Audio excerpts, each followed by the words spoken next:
Welcome back to On Texas Basketball. I'm Jeff Howe, joined by Gerry Hamilton. A couple of special guests joining us today from the Great American Shootout, Ryan Massad and Blue Zertuche. We're going to talk about basketball prospects in the state of Texas in the classes of 2026 and 2027. A couple of Texas targets that we've talked about here on the channel a lot, and some that are obviously rising because they're in that 2027 class. This edition of On Texas Basketball brought to you by South Point Dodge. Gerry will tell you more about South Point Dodge later in the program. But Gerry, big show today. We talked about some of these guys, kind of surface level stuff, but we're really going to get into the nitty gritty with 2026s and 2027s today. Yeah, the first thing we're going to start off with is kind of what Blue and Ryan and the group at GASO does, because I've wanted to have these guys on the show a while. They're not just friends of mine, but I have so much respect for what they do for Texas high school basketball. They have the utmost respect of all the college coaches. I mean, you go to any event and it's just littered with college coaches during the live period. But what they're helping do, and it started with Mike Kuhnstadt starting Great American Shootout years ago, former high school coach in the state of Texas. And these guys have kind of carried that on and grown the business even more so through social media. Ryan's a whiz at it. Michael Timmons, all the guys do a great job. But Blue, kind of tell everybody, and Ryan, what y'all do, because I do think y'all are doing great things for basketball in the state of Texas. And it's at the right timing because the talent's unbelievable in this state right now. Yeah, I'll start off. All of this is all because of, like you said, Mike Kuhnstadt and what he started this vision back in 1988.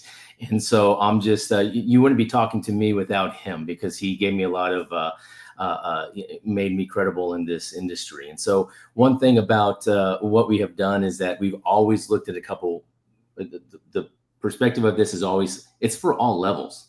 You know, what we do with the scouting service and the connection with the college coaches is that we want to connect, and this was the kind of the start of all of this for Mike Kuhnstadt's vision, is connect the college coaches with the high school coaches to build that relationship, to get to the players. Now, and then he started the Great American Shootout, known as the GASO, and so now it's the connection of the college coach to the high school college coach, also to which is heavily involved with obviously the travel team coaches and then the program directors. And it has just grown from there. I think Mike Kuhnstadt had a great vision moving forward. And of course, Sam, who owns the company that you know very well too, Gerry. I mean, it's our relationship spans over 20 years, the three of us. And so we were able to, take all of the philosophy, everything that was given to us, and move forward the company. And like you said, Ryan has come in and branded and rebranded the company to where we're in, we want to be a leader in this industry. And Ryan has done that for us moving forward as he was hired during the pandemic, right? Had other opportunities to go be a head coach somewhere. And he said, no, I'm going to stay right here, no matter how hard the work is, getting through the pandemic, getting to the next year. He did it. And he has moved us forward in many areas of this company. Hey, Ryan, to get to your part in this, you were coaching at the time. I was. You have to have great belief in the product that is there for you to join in. Talk about that, kind of what led you down the path you're in. And by the way, you guys are doing such an amazing job. I really mean that. Hey, thank you. And kind of to Blue's point, I wouldn't be here without Mike, Sam, Blue kind of saying, hey, what do you want to do? Let's push the boundaries, take a chance. But I came on board, like Blue said, in the pandemic. I was a high school coach, started to dip my toes into the head coaching interview process, and decided that, just from knowing Blue and Sam, this is something I wanted to do. And I had a business background, and essentially I pitched Sam of like, hey, I can help in some different ways. And Sam gave me a really cool opportunity and said, come on. It was kind of with the pandemic happening, it was a real touch and go process. But about 3 or 4 months into it, Sam looked at me, I think, and said, like, I think this guy can do some of the things I can do, and I'm going to start handing off my work. And it's been a blast ever since. I actually love what I do. I think the biggest parts of GASO that I've helped with, is pushing the coverage, making this holistic approach to all prospects in Texas. One of our mantras is it's everyone's big stage. That's what, Mike Kuhnstadt, that was one of his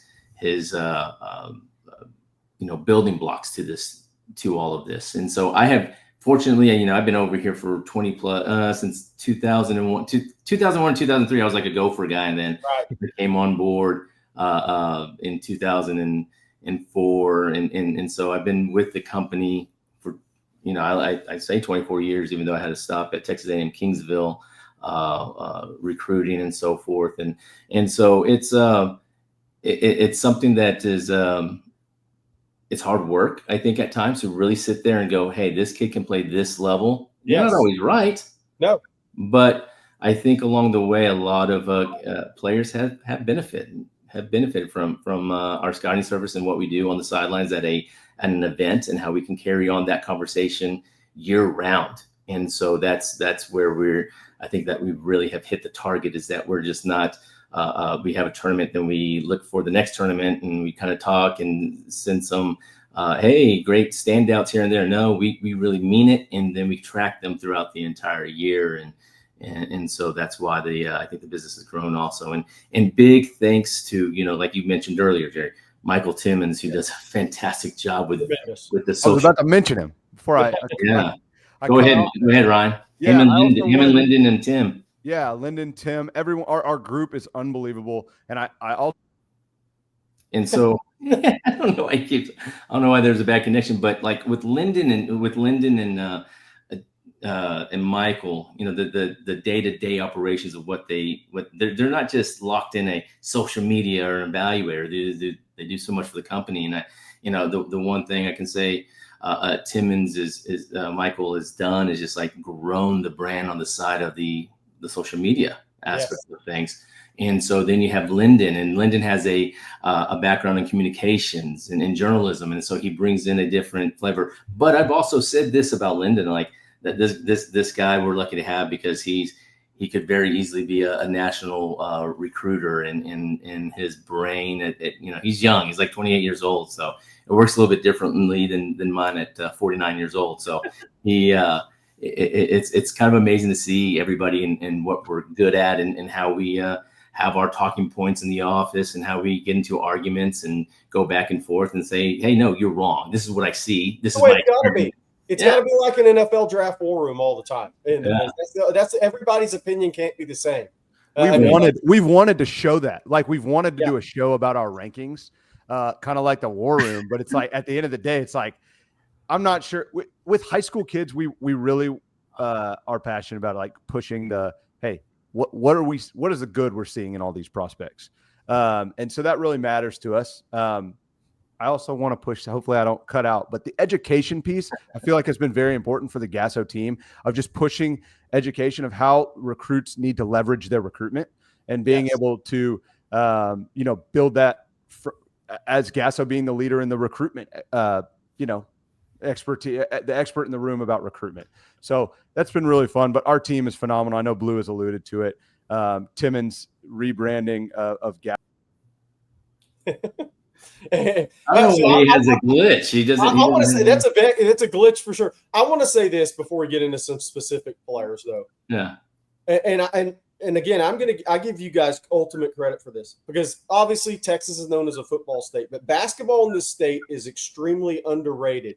But I do believe you guys have been part of the growth in this state in basketball, and sometimes people don't get enough credit for that. Yes, we have great talent in the state. It's no different in football. We have great football talent in the state. But you know what? The booster clubs and everything that goes into it, paying high school coaches well, helps build the product of football in Texas. In basketball in Texas, you guys that have the year-round events that provide a platform and a possibility for these kids, y'all are helping the game in the state, because the high school coaches only have so much time and so many hours they can do. Then you guys help provide, but y'all have great relationships with the high school coaches. And that's a little bit different in football recruiting and basketball recruiting, right? Y'all form such great relationships, and they trust y'all with their kids. And then y'all do such a great job with that. We're Blue, and I know you may have something to add to that. Yeah, I just wanted to add one other thing, is that, you talk about the creation, and I don't mind bragging on Mike Kunstap, but in 1976, he was one out of maybe 4 or 5 people. He got them together. I don't know if it's a little coffee shop talk that they put on napkins, but he started the TABC. He is a founding father of the TABC. And, one of his best friends was John Wooden. And he had a lot of ideas as he went back and forth from California, running those camps and so forth. And he's saying he was a leader by just kind of just because, he was full of his class.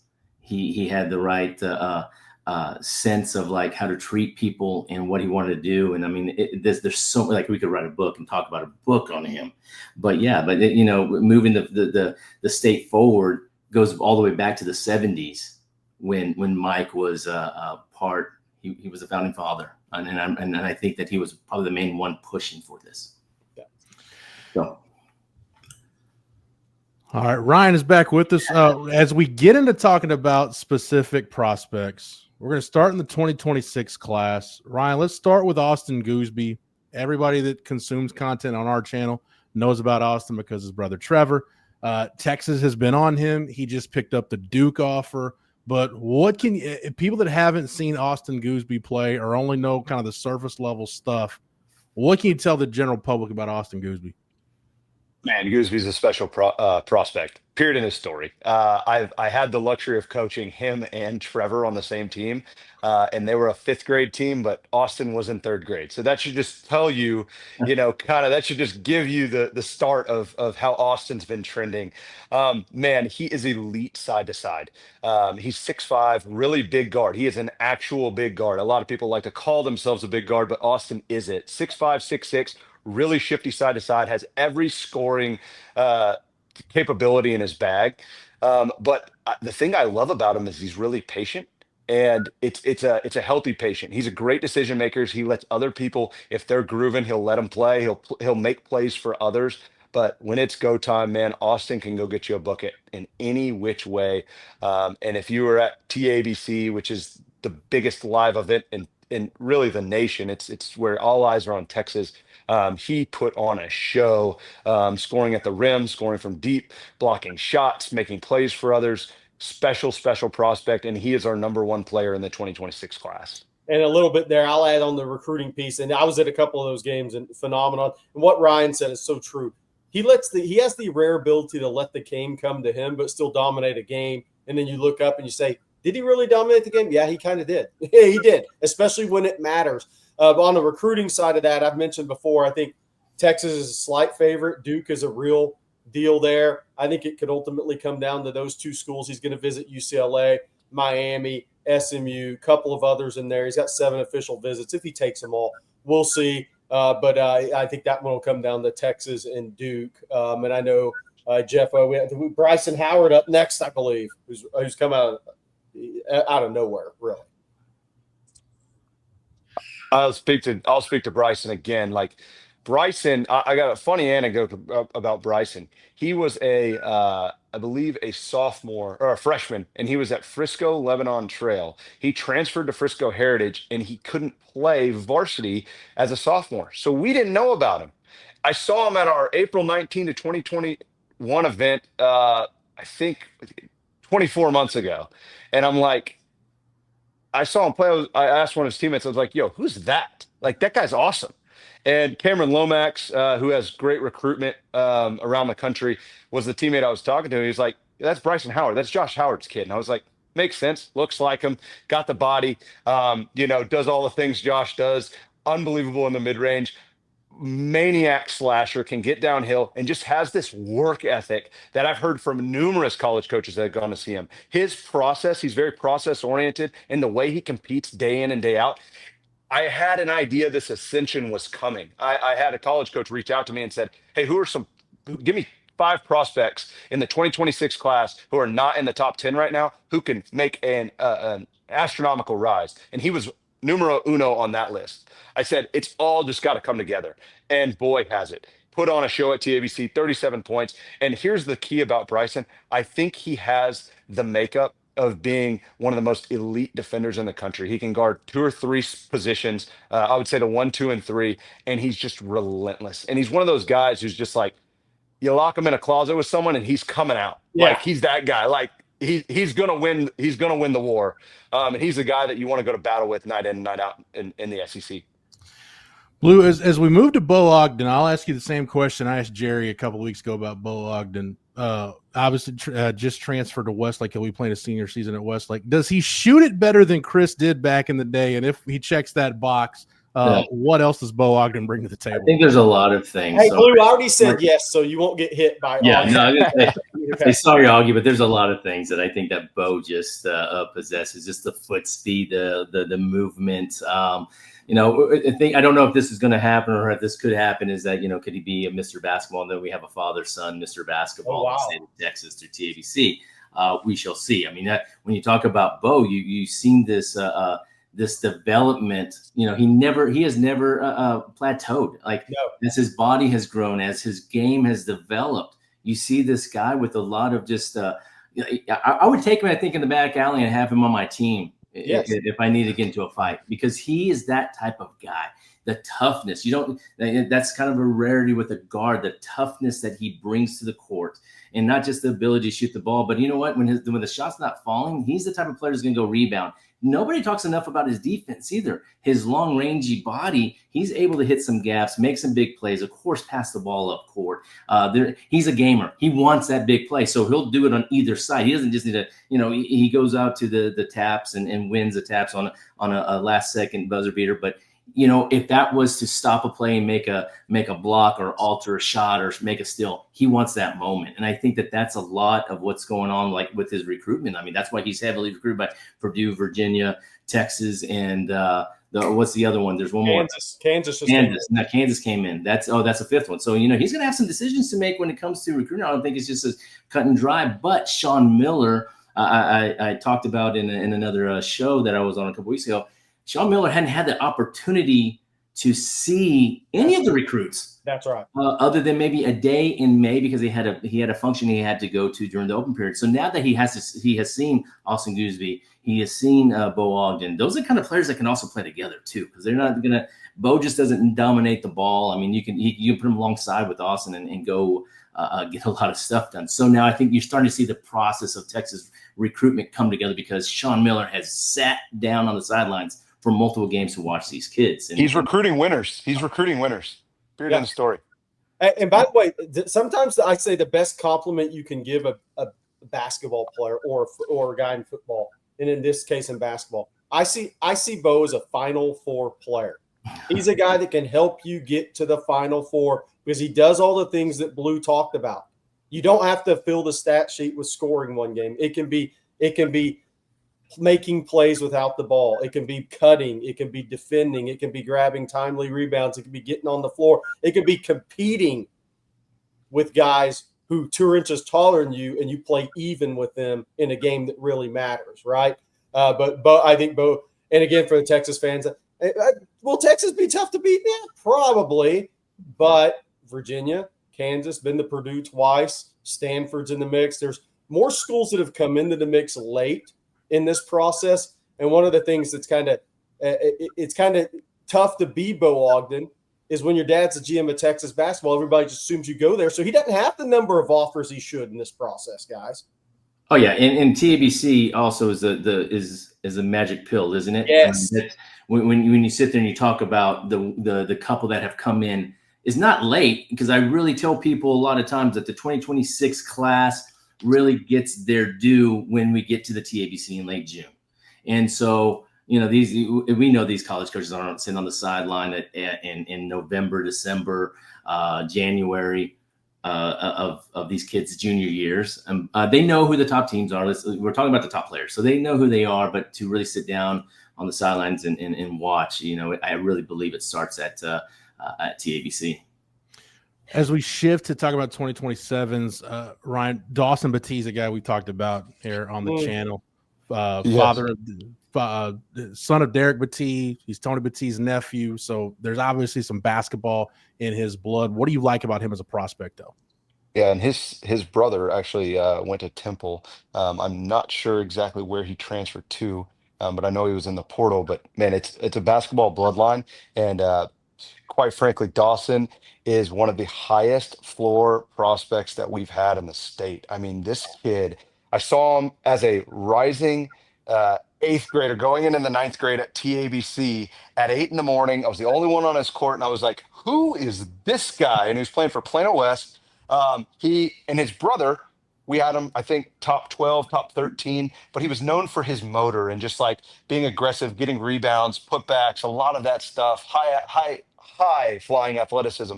Dawson has that, but then you throw in the shot making, and you're like 6'8" with the motor, rebounding, shot making. What can't this guy do? And he's been our number one for the last 2 ranking cycles in the 2027 class. And I think it's because he just doesn't have a lot of weakness. And the guy is, he's a no-brainer. He's going to add to your spacing. He's going to add to your winning. He can guard. He does all the things that it takes to get it done at the next level. By the way, and that's saying something if you're number one in 2027. That is a top-heavy, loaded class in the state of Texas. We're going to get into some of those guys. And by the way, as Jeff leads into more, Texas has offered all these guys we're talking about, offered some of them. Marcus Spears before June 15th, the son of Marcus Spears, and then the rest of these guys June 15th. And I second that on Dawson, but he's also an unbelievable kid. When you talk to him, there's a maturity level with him. I call him Al Horford light, by the way. That's for you guys. That's kind of what I call him. Yeah, one thing that I loved about him too, to add to who he is, the makeup of the kid. We're sitting at a GASO camp, and you can drag and you can just jog up and down the court. His team was like, I remember this team was down by 10. All of a sudden he got on the block and he said, "Give me the ball." Yeah. And then he goes over his shoulder. A couple of plays later, he's on the outside draining a 3, and he's picking up the momentum in the camp. The energy is coming through in the camp, and I'm right there on the sideline going, This is next level. This is the next level of we always talk about SEC guys and going into the Big 12. He's going to get, his attention is not even in where it should be. I don't think when it comes to and I think a lot of these 27s are they're going to get more and more and more as we go along. Jerry, true inside out presence. Yes. A lot of people say that. A lot, and not many have that, and he really does have that. Yeah, it will not surprise me if he doesn't play on a Final Four team one day. And again, that's the highest compliment I can give a kid that's going to college basketball. I think he's a Final Four player. I really do. Yeah. Well, there's 3 really elite players. Like we talk about, 27 is a special year in state. I'll give you the pick where you want to go, because I can't pick who to talk about next. Between Marcus Spears Jr., Reese Alston, and Ryan Hampton, where do you want to go? Well, let's go with Marcus, because Marcus, obviously he's one of those Austin Goosebees here, right? Because of the family. His sister was the #1 volleyball recruit. Is that correct? Yeah, she's there at Texas. He's on Texas campus. It's not going to be really hard, I don't think, to convince him to pick a date that he's going to want to go to a game or anything. But I think that's the enthusiasm, as you can feel from both Ryan and myself, I think even from y'all. Dawson is the head of the class, right? He's got a lot of just natural ability that is elite and dominant. Now you have Marcus Spears. This is a little bit different here, and I'm going to tell you why. Because when you look at his track record, I remember watching him for the first time, Fort Worth Christian, Christmas tournament-ish or Thanksgiving tournament. I go in and I'm watching Preston Wood, and I'm like, who is this? Like this giraffe-looking kid. Can't walk, chew gum at the same time, dribbling off his leg, his feet, and then all of a sudden, crossover dunk. I'm like, what just happened here? This doesn't look right. And then, now I see, now I'm putting the pieces together. Then he winds up at Dynamic Prep. Over the last couple of seasons at Dynamic Prep, if you look at the minutes, and they will admit to this, they're bringing him along, but these guys, he would be one of the players that would be playing 32 minutes a game anywhere else. Right. But he has sat there on the sideline listening to Jermaine O'Neal, Aaron Espinoza, and guess what? He hasn't left. So he sees the development coming. And the thing about him, and I saw him this last week, he's nowhere near the finished product, and I don't think he's there yet where Dawson is. But there's these spurts that happen. The athletic, he gets up to dunk and his chin's over the rim. He might be Blue. He might be the highest NBA prospect ceiling guy. Right. I told the guys the other day. 4 years from now. Yeah. And I told the guys the other day, if we wanted to just go make a play in a basketball game to go win it, like if you want a Marcus Smart type, give the ball, go win me the game, this is no disrespect to Marcus, but he doesn't get that. I don't think he has that situation yet. Right. They give it to Dawson. Yeah. But long term, my goodness, the athleticism, the length. This weekend, they're down by Drive Nation's down by 22, I believe, to Texas Impact Under Armour team, which is phenomenal, and they have another player that we'll be talking about soon. But he goes out and hits 3 straight 3-pointers. So he gets 9 points. He cuts into that lead. Then he did breakaway dunk. Then he has to get through one guy, and then he gets his chin over the rim. I think that's also him just being competitive and mad and wanting to go out there. But you just see that he can guard the 3-4-5. And I think he's actually a kid that is transitioning to the 3 because he's had to play the 5 before. He's had to play the 4. He is a player that really – we don't know. I don't think that he knows what position he is yet because that body is growing like a weed faster than the coordination, but that's all going to come together. And we've seen it. People are raving about it at the NBA camp. People are watching on the sideline. That's why he's getting all of this attention. It's unbelievable. He's phenomenal. Yeah. If I could add just a little bit to Marcus's game, just the technical part, I would call him an advantage player right now on the perimeter. Like he catches the ball and he's learning how to play out of a closeout. Does he need to attack? Does he need to knock down the shot? Yes. And as he continues to develop that and get more comfortable on the wing, it's just sky's the limit, as Blue's alluded to. Like, my gosh, Blue, I remember Blue coming after seeing that Plano Prestonwood game and being like, guys, y'all don't know. Like this guy has something really, really special about him. Hey, and to your point, Blue, his dad being a former, obviously, star NFL player, Marcus Spears, was a hell of a basketball player, but he was about 290 in high school. But that guy, I watched him play in high school at Southern Lab. He was phenomenal. Had great feet, could really shoot it. But pro athletes are normally understand the process of development and don't try to accelerate it, right? And I think that's been so key for Marcus Jr. Yeah, he wants to see his kid progress, but he knows him and Jermaine O'Neal know there's a process to get you where you want to go. They don't try to move beyond the process. Those guys truly understand process and don't try to get ahead of it. Like the next guy we're talking about, Reese Alston, whoever wants to go on this one. Skip to Mylou Jr. You want to start this one, Mass? Go ahead. Oh, man, just a lights out decision maker from day one. I saw him as a freshman playing up in our NBA top 17U division, and this kid was just manipulating kids in the pick and roll, getting downhill. Somebody steps over, he's finding, he's just making everybody pay. He's just playing chess when everyone's playing checkers as a freshman at our Houston event last year. Got eyes on him, and he's done nothing but just ascend on this meteoric rise. I just think he's a very complete point guard who can get it done. Blue.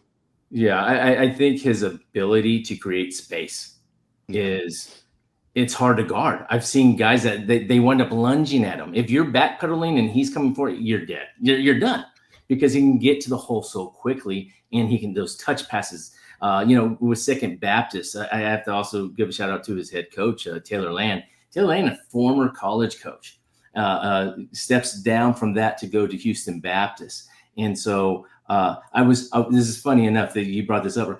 I'm talking to a friend of mine who's just that his son plays basketball. And he's like, hey, I went back and I watched Reese play. And he goes, they play a lot of, they give him a lot of ball screens. Yeah, that's what the game is all about, is get past that one defender and go. And that's elite because that first step to go around the high ball screen, you can't defend it.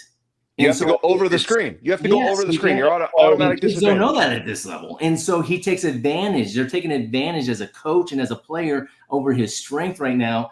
And the one thing I can say about him there's this touch, there's this feel when the ball comes out of his hands. Doesn't matter if he's 4 feet, 8 feet, 12, all the way through.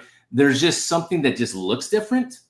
Other kids have it, but it just looks different when it's just coming out of his hands and just the hesitation and the speed of a stop and go. It's completely different than what you've seen in other players. And I've told people that have asked me about Reese, well, if you just trained with Rafer and TJ Ford when you're growing up, I mean, I don't know, but he just what he does is he just glides around in the half court. That it looks like he's just gliding around.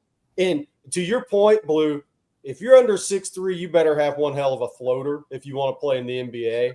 And that guy's got a floater at an early age, and he can just he just teardrops the ball as he glides around. And he's shot. I think he's going to raise his shot a little bit as he gets older too. But he's from a recruiting standpoint for the Texas fans listening. Texas has offered. I mean, Texas is going to be mentioned. It's going to be a blue blood battle with Texas versus blue bloods in this recruitment. It's going to be Kentucky's. It's going to be everybody you can imagine are going to be in this one, and we'll see where it goes. We'll see if any of these kids try to reclass from 27 to 26. That's a different story for a different day, Jeff. I'm sure we have one more guy. I think we want Ryan Hampton. Yep, Ryan Hampton's the last guy on our list. Blue, Ryan, whichever one of you guys wants to take. Well, I'll just say that when Ryan Hampton was with Rockwall Heath, I looked down at one of our GASO fall tour stops in Dallas, and I looked down and there's Mass at the end of the court, sitting against the wall watching him. And so I was like, okay, he has this court. So I walk away, I come back, what'd you think? He's like, oh my gosh, this is he's so at ease in what he does. You know, you talk about Reese and how kind of he's on these roller skates. Same thing with Ryan. And so I'll pass this to our Ryan as he can kind of talk a little bit more on what he saw first. Yeah, long, lanky, productive. Just like he could do special things from a very early age, get to spots, scoring in the mid-range, scoring at the rim as a freshman. And now it's all come together physically. And now he's starting to piecing together all the nuance. It's like I mentioned, it's all there physically. Now it's about getting better and honing in on specific things. But the genetics that kid plays with is something out of this world. Kind of all these kids that we've been talking about have it there. Yeah. But I would even say Ryan might be just a cut above in just some of the spectacular things he can do athletically, and the game's coming along to him. And, I don't know if you've watched Drive Nation, the first play they're going to run is an alley-oop for him. Yes. And, he's kind of doing the same thing Marcus is. They can look at each other over the rim. It's pretty absurd. Yeah. And all those four guys we mentioned again, Battie, dad was a great player at South Oak Cliff, played at Temple. Uncle Tony Battie, MBA, right? Reese Alston, dad Ray for Alston, right? Marcus Spears Jr., Marcus Spears Sr., Ryan Hampton's older brothers, RJ Hampton, right? So, I mean, these guys have, in this class, at the top of this class right now, man, there's NBA family members, there's NFL family members, there's big-time college basketball in their family tree. I mean, these guys have a lot of basketball in their genetics and high-end athletics in their genetics. All right, we'll wrap it up on the other side, Jerry. Right now, we've got to thank our sponsor for this edition of OTB. That is South Point Dodge. I mean, I feel like Reese Alston should be doing the read about something driving, right? Because he's so good at it. But hey, Texas football and basketball fans, score an easy point this season when you get to the point at South Point Dodge. South Point Dodge has over 600 vehicles in stock, including the all-new 2025 Ram 1500. Get the real deal today and drive away in an all-new Ram. Proven to last, obviously. Plus, you can get employee incentive pricing. That's right. You pay what your employees pay. Now, that is a real deal from South Point Dodge. So score big today at South Point Dodge. Come see us off I-35 in South Austin or at southpointdodge.com. Get to the point at South Point Dodge. One other thing I'll say, if Rod Babers drives one, why wouldn't you? I'll drive whatever Rod's driving, that's for sure. Blue, Ryan, thank you guys so much for the time. Before we let you guys go, whether it's the website, social channels, whatever you guys want to promote for GASO, the floor is yours. I'm going to go with our GASO Fast Break. That's our newsletter. Man, our editor, Lyndon Cook, and our lead recruiting analyst runs the whole thing. It's beautifully written. If you want to keep up with high school basketball in the state of Texas, jump on board. It's $3 a month, I think, and we have one that goes out every single week, includes all of our rankings and all of our commentary from our whole staff. All right, guys, thank you very much. Jeff, and I got to leave with a UT basketball nugget, right, for the fans too. Lucina Traore was released for full contact. Does that mean he's full go up and down the court? Probably not until later in July, but Lucina Traore is right on track to be ready for this season. Texas really likes the early returns on this team. They love what Matas has done early on. They think Simeon Wilcher is going to shoot it much better than he did at St. John's. I think Rick Pitino would agree with that. He said it multiple times after games. Tremont Mark back on the court. Cam Heide doing very well. Dylan Swain, he's being mocked in the second round of NBA drafts next year, has a chance to rise into the first if he shoots it at a higher clip. Kendall Weaver doing Kendall Weaver things. Texas loves the early returns. Nick Cody coming along. John Clark is impressed early on at Texas. I've been told that twice now. So Texas basketball, 9 players now ready for workouts. Traore released. The 7-1 kid from London will not get in until August. And I do think Texas will add somebody else to the roster. Could be another 6, 10, or 11 guy internationally. We'll see in a few weeks. It's been fun to track what Sean Miller's doing. And it's been fun to track what Blue Ryan, what you guys have going on with GASO right now. Again, I'm with Jerry. Anything that's going to promote high school basketball in the state of Texas, I'm all for it. The talent has always been there, but I love what you guys are doing. Again, Zertuche, Ryan Massad, thank you guys so much for joining us. Again, Ryan, how do they get the newsletter? Go to GASO, just type in GASO Fast Break to Google or go to our website at greatamericanshootout.com. There you go. Big thank you to Matthew behind the scenes for producing it. Jerry, thank you for the knowledge and expertise. As always, for Blue, for Ryan, for Jerry, for Matthew, for the entire On Texas football staff, I'm Jeff Howe. Thank you so much for watching and listening to this edition of On Texas Basketball. And until next time, hook 'em.